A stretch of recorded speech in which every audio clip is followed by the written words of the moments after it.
Today we are going to accentuate the details on our cabinet. We painted a coat of Dixie Belle Buttercream on here, and last night I sanded in between, put a second coat on, and early this morning I put a coat of Satin Topcoat on it.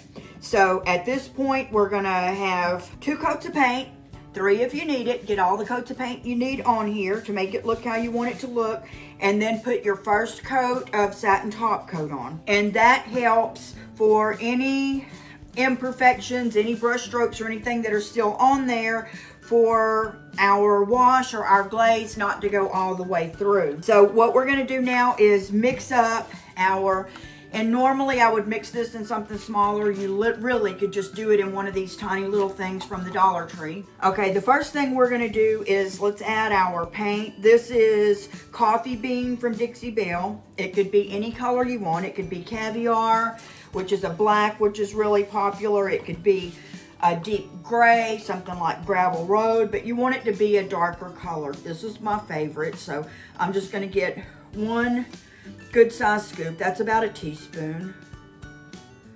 And I'm going to put that in both little containers. And in one of the containers, this is already stirred up. That's why this is okay.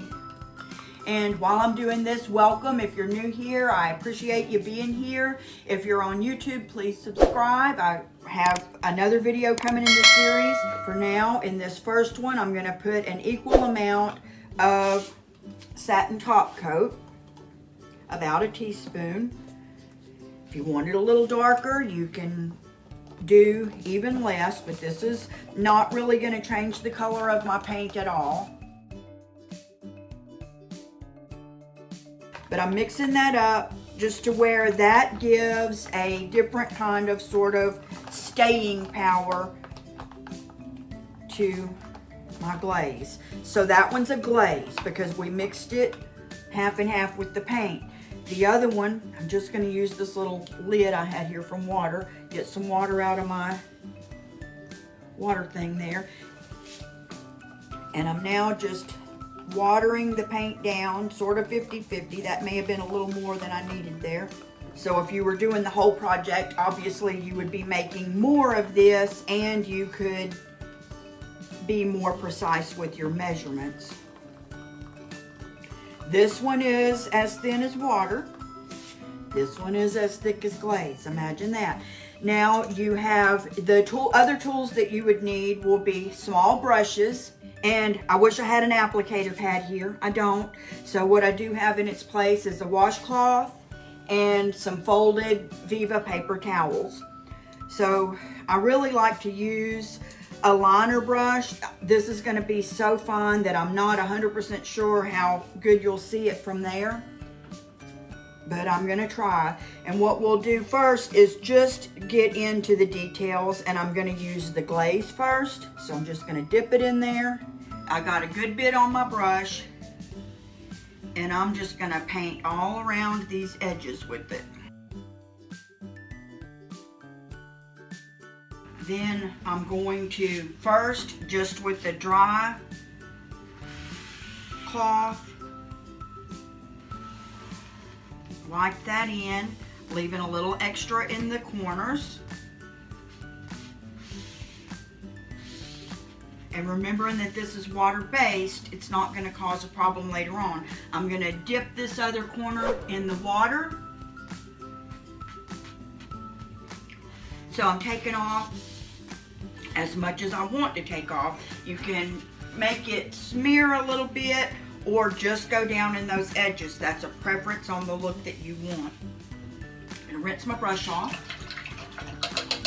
Matter of fact, I'll just get well, no, I want it to be consistent. I'm going to do the same exact thing. It's just this is going to be thinner, so I have to be careful that I don't drip it on, just like I just did right there, on the rest of the door.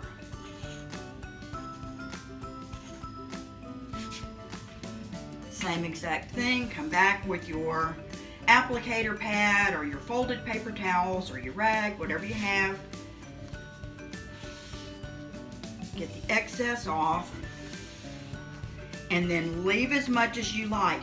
If this has more still in the corner and showing up darker than it does on the other side, so here I can decide between the two as to which one I like. I actually like this one better.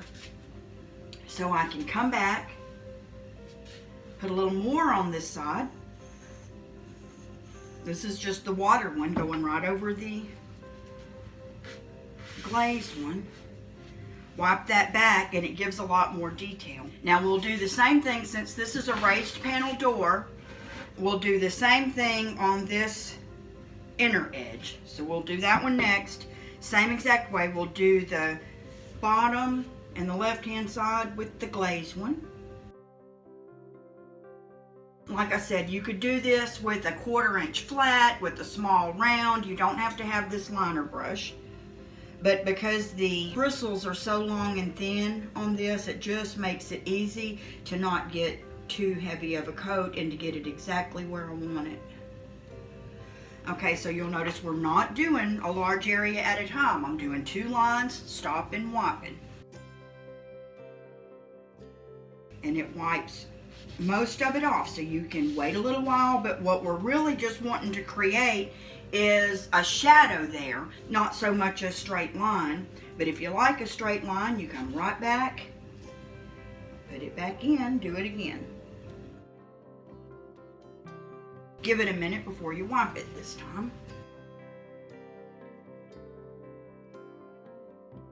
You know, because the pigments in this are going to fall to the bottom pretty quick, so make sure and just stir frequently.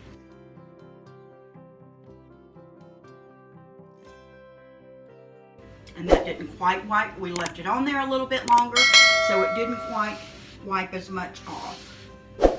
But if it was too much now, add a little water and wipe at it before it gets completely dry. Okay, your next option now, and part of the main reason that I top coated first, is to put a little bit of the glaze over the rest of the cabinet. You can leave it just like this. A lot of people leave them just like this. Then we would let this dry and do our top coat. But I want to make sure and show you on here, I think I'll do 1/3 with the wash, 1/3 with the glaze, and leave some in the middle open. And I wish I had taped that, but I didn't, so here we go. This is where you could brush this on at this point with any kind of brush, a chip brush or whatever, or you would wipe it on with your applicator pad or your paper towel or your rag, whatever you have. Stir this up really good, and I'm going to put the wash, the one that's mixed with water, on this side. I'm just sticking my rag down in it, getting a bunch on there, and wiping with the cream. Okay, then I'm immediately going to wipe that back. And if it's a little bit more than you want, you go back to your rag, you get in your water, and you wipe some back off. See how that just erases it right back off? Makes your job so easy. I'm not wiping as much off in these corners because I want them to be a little bit darker.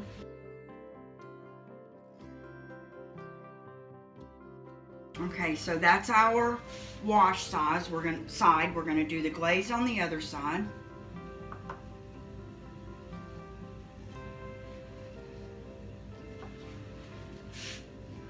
Same thing. Go with the grain. Get more in the corners.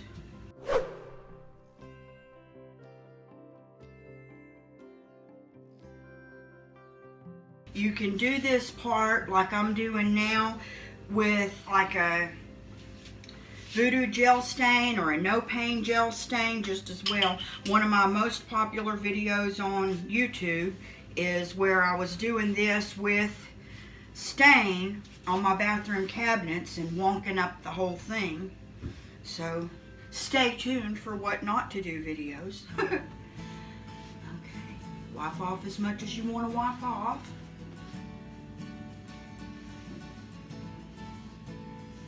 And at this point, you have a choice of how much to leave on here, as far as how much of the, you know, the dark streaks more or less that you want to go through it, but also as to whether you're trying to do like a faux wood grain. My husband calls this looking dirty. To him, it looks dirty when you do this. It's very, very popular right now. And I'm just staying with the wood grain. And I mean, I'm barely touching this when I'm wiping. So this is it for today. I'm going to pick it up and show it to you. Isn't that cool?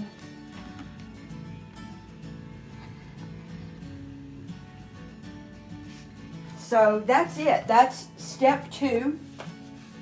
You can make this as clean as you want at this point. Let me just do one more thing. I'm going to go back over this, get some more water, and make sure here in the middle where I'm not wanting it to have much of anything, that it's good and wiped off. So as long as there's a little bit of moisture in the paint, you can come back and erase in this fashion. If you didn't like it, you could also come back and put another coat of paint over it. So that's all up to you. I'll probably use this as a display in my store and put the tape on it here so that I can mark it. I think it turned out cute. If you were doing this on a piece of furniture, a glaze is a top coat, so we would not have to add any other kind of top coat. But these are cabinet doors we're talking about for your kitchen or your bathroom. So we're gonna want this protected because those are very moist areas. So we're gonna put another coat of satin top coat, then we're gonna put the gator hide, and I'm gonna show you a couple of methods for that. So I appreciate you joining me today. Make sure and sprinkle and share with your friends. Make sure and subscribe if you're on YouTube, and I will see you in the next video. Thanks for watching.